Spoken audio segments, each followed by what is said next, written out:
Assalamualaikum warahmatullahi wabarakatuh. Halo sobat setia fakta kehidupan. Tidak lupa kami sampaikan salam sehat, salam sejahtera. Semoga tercurah segala bentuk kebaikan dan juga kita semua dalam lindungannya. Seperti biasa, kita akan berbagi kisah dari yang unik, menarik sampai bikin nangis. Mari kita simak kisahnya.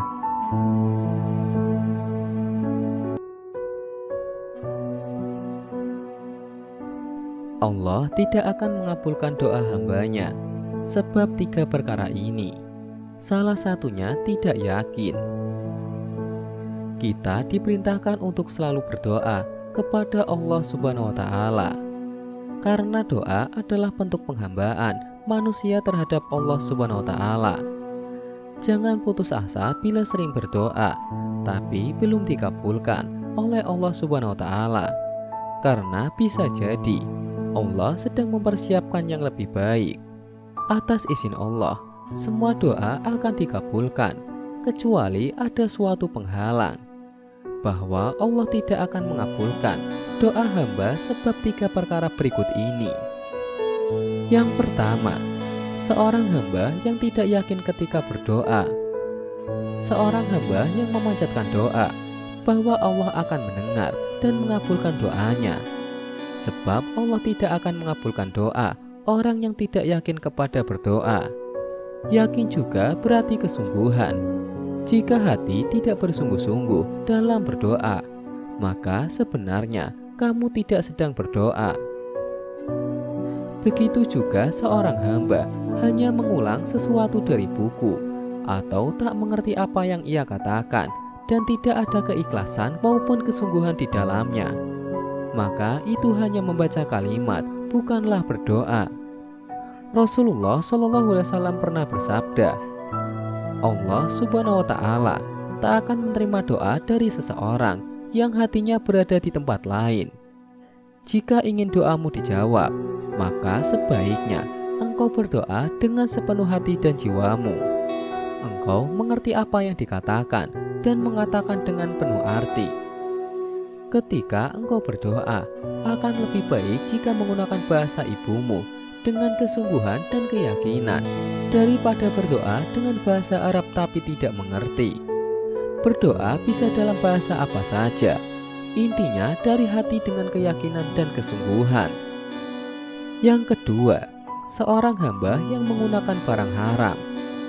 Orang-orang yang menggunakan barang-barang haram untuk keperluan hidupnya, maka akan terhalang doanya. Barang haram ini juga mengacu pada makanan dan minuman yang haram, yakni makan dan minuman berasal dari uang yang haram. Ketika tumbuh diberikan makanan yang haram, dan engkau tidak peduli dari mana asalnya, maka Allah tidak akan mengabulkan doanya.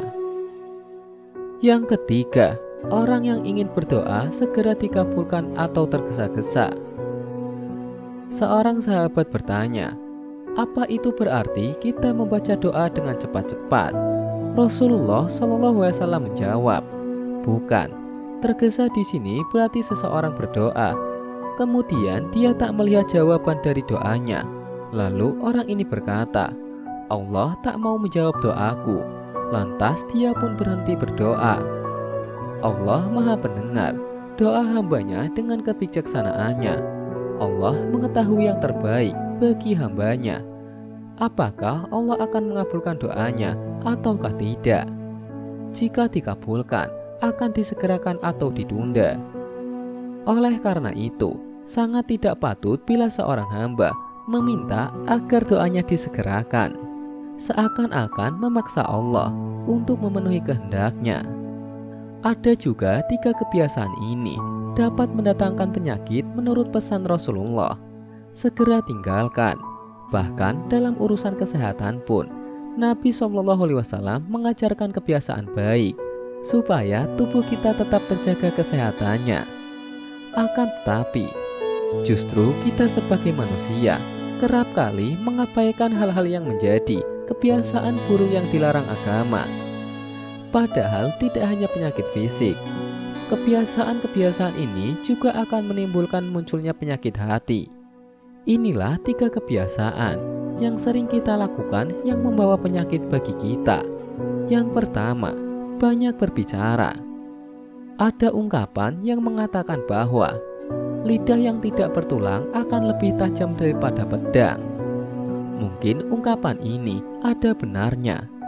Bahkan kita bisa melihat sendiri beberapa banyak permusuhan yang terjadi hanya karena ucapan yang dikeluarkan oleh lidahnya.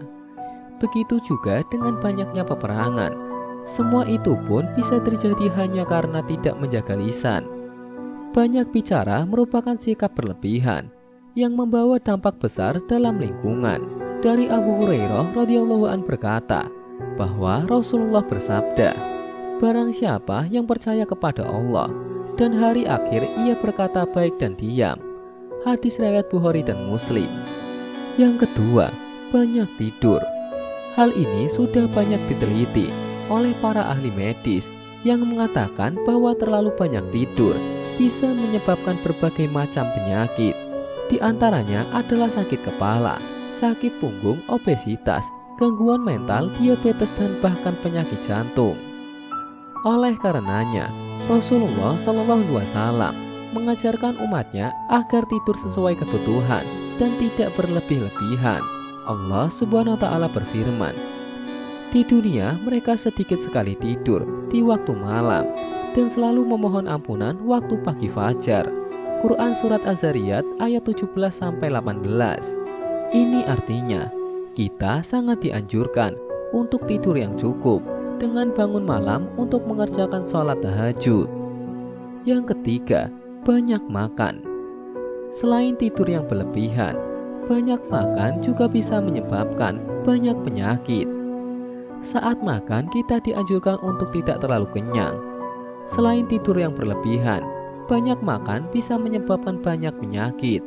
Saat makan, kita dianjurkan untuk tidak terlalu kenyang. Oleh Imam Asy-Syafi'i rahimahullah menjelaskan bahaya-bahaya karena perutnya penuh dengan makanan. Beliau mengatakan, kekenyangan yang membuat badan menjadi berat, hati menjadi keras, menghilangkan kecerdasan, membuat sering tidur dan lemah untuk beribadah. Ada dampak buruk yang akan ditimbulkan dari berlebih-lebihan dalam makan maupun minum. Makan yang berlebihan bisa menimbulkan berbagai macam penyakit. Di antaranya adalah obesitas, kolesterol tinggi, mudah lupa, dan lain sebagainya. Oleh sebab itu, mari kita sama-sama mulai untuk menjaga kesehatan yang Allah titipkan kepada kita. Semoga kisah di atas bisa menjadi pelajaran untuk kita semua. Sekian, wallahu a'lam bishawab.